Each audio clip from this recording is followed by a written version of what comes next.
Xin chào các bạn. Hôm nay mình xin chia sẻ với các bạn cách làm món mứt dừa lá dứa sao cho lên màu đẹp.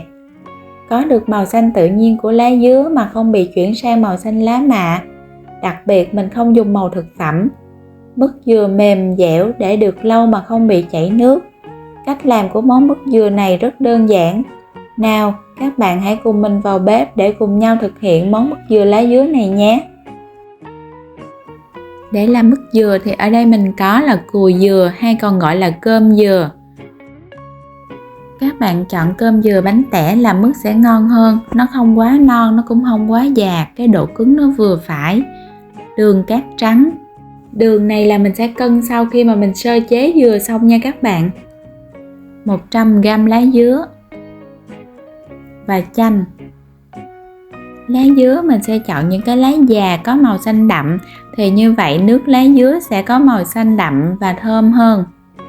Các bạn cắt nhỏ 100g lá dứa cho vào cối xay sinh tố, mình xay cùng với 800ml nước lọc. Sau đó mình sẽ cho vào một cái túi, mình vắt lấy cái phần nước cốt lá dứa.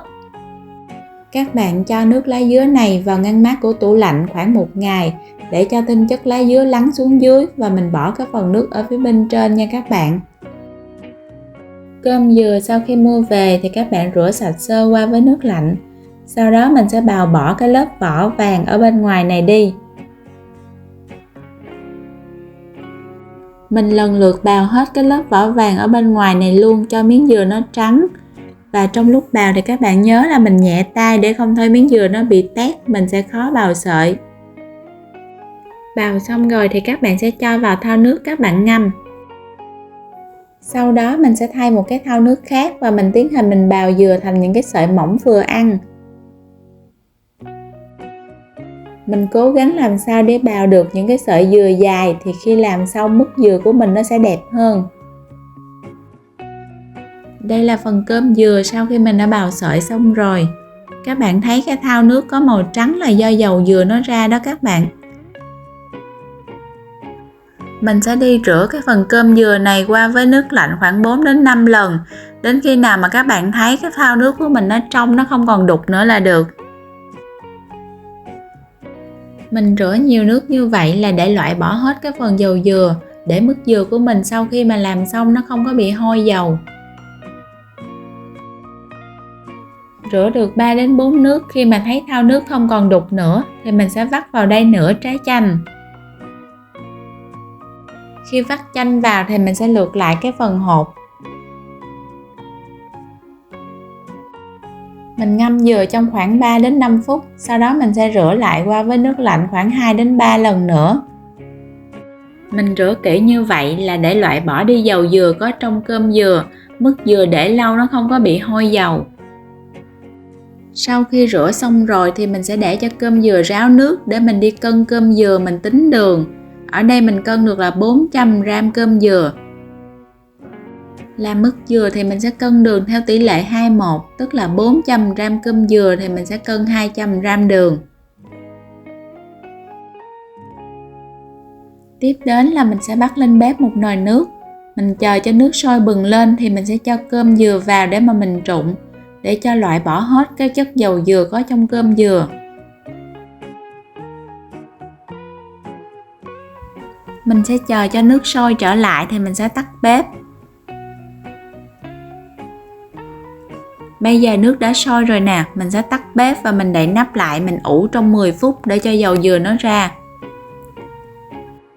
Các bạn yên tâm, mình đậy nắp lại trong 10 phút như vậy nhưng mà cơm dừa nó không có bị mềm đâu nha. Các bạn thấy trên cái mặt nước nó nổi lên một cái lớp dầu nè. Mình sẽ cho cơm dừa này ra rổ và rửa lại với nước lạnh khoảng 2 đến 3 lần. Để dừa ráo nước rồi thì bây giờ mình sẽ cho nước lá dứa vào, mình ngâm cùng với cơm dừa. Mình sẽ cho nước lá dứa vào xăm xắp với cái phần cơm dừa này là được. Khi mà mình cho lá dứa vào mình ngâm thì các bạn cho cái phần nước ở phía trên thôi, và mình nhớ là mình chừa khoảng 300ml tinh chất lá dứa ở bên dưới lại để khi mà xên mứt dừa mình sẽ sử dụng đến. Các bạn để đây các bạn ngâm khoảng 4 tiếng để cho cơm dừa ngấm với nước lá dứa. Nếu như mà bạn nào không có thời gian thì các bạn có thể bỏ qua cái khâu ướp cơm dừa cùng với nước lá dứa này. Các bạn có thể cho trực tiếp nước lá dứa cùng với cơm dừa, các bạn ướp chung với đường luôn cũng được. Đây là phần cơm dừa mà mình ướp cùng với nước lá dứa được 4 tiếng rồi nè. Mình cho ra một cái rổ. Nước lá dứa ngâm cơm dừa các bạn đừng có bỏ nha. Các bạn cho vào ngăn mát của tủ lạnh để khi mà mình xên mứt lỡ có thiếu thì mình có thể lấy ra mình dùng. Cho cơm dừa này ra một cái thau và mình ướp 400g cơm dừa cùng với 200g đường cát trắng. Làm mứt dừa thì mình sẽ làm theo cái tỷ lệ là 2 phần dừa thì mình sẽ cho vào 1 phần đường. Mình trộn đều cơm dừa và đường này lại với nhau. Các bạn trộn nhẹ tay thôi nha, để thôi sợi dừa của mình nó gãy không có được đẹp. Mình để đây mình ướp trong khoảng 6 tiếng. Hoặc đến khi nào các bạn thấy đường đã tan ra hết rồi, không còn hạt đường bám trên thành thau là được. Xên mứt thì mình sẽ lựa một cái chảo rộng và có đáy dày để tránh bị khét khi mà mình xên. Mình cho dừa vào trong chảo và trải đều dừa ra thành một cái lớp mỏng để cho dừa dễ ngấm nước đường hơn. Lá dứa khi mà gặp nhiệt độ cao thì nó sẽ không còn giữ được màu xanh mà nó chuyển sang màu vàng lá mạ. Cho nên khi mà mình xên các bạn sẽ để lửa ở cái mức thấp nhất.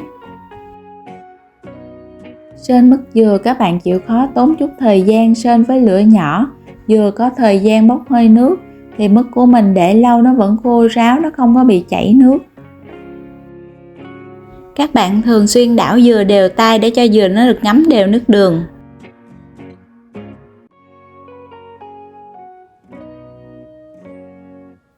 Các bạn đảo đến khi nào mà thấy nước đường gần cạn thì các bạn sẽ cho cái phần tinh chất lá dứa mà mình đã chừa lại vào và mình tiếp tục mình xên. Mình vẫn tiếp tục xên với lửa nhỏ nha các bạn. Các bạn chỉnh lửa về mức nhỏ nhất luôn á. Các bạn cho nước lá dứa vào thì các bạn cho từng ít thôi, mình đừng cho nhiều quá.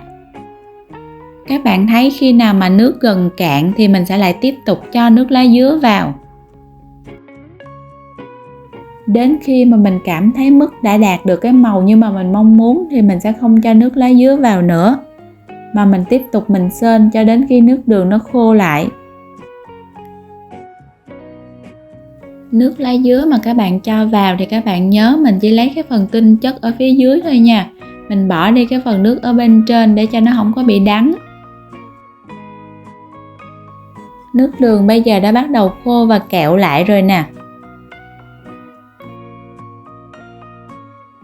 Lúc này các bạn đảo dừa sẽ cảm thấy hơi nặng tay.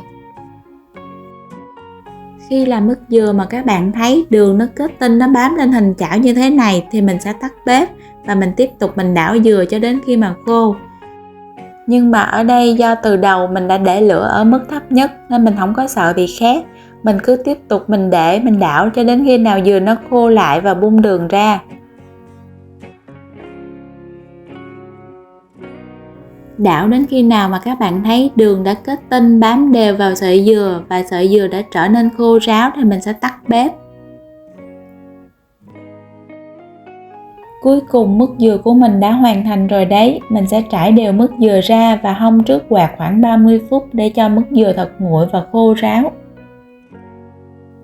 Mình cho mứt dừa ra đĩa và mời các bạn cùng thưởng thức với mình nhé. Mứt dừa có màu xanh trông rất đẹp mắt, thơm lừng hương lá dứa, khi ăn có vị ngọt vừa phải, không hề bị ngán.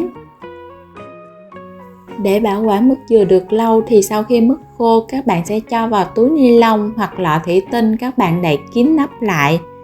Mỗi lần ăn thì các bạn chỉ lấy ra một ít vừa đủ ăn, tránh để mứt dừa ngoài không khí quá lâu sẽ làm cho mứt bị chảy. Với cách làm của món mứt dừa lá dứa này tuy tốn chút thời gian nhưng không hề khó. Tết này các bạn hãy thử vào bếp để làm cho người thân và gia đình mình cùng thưởng thức và để lại dưới bình luận để chia sẻ cùng mình nhé. Cảm ơn các bạn đã theo dõi. Các bạn ấn đăng ký kênh để ủng hộ mình nhé. Goodbye.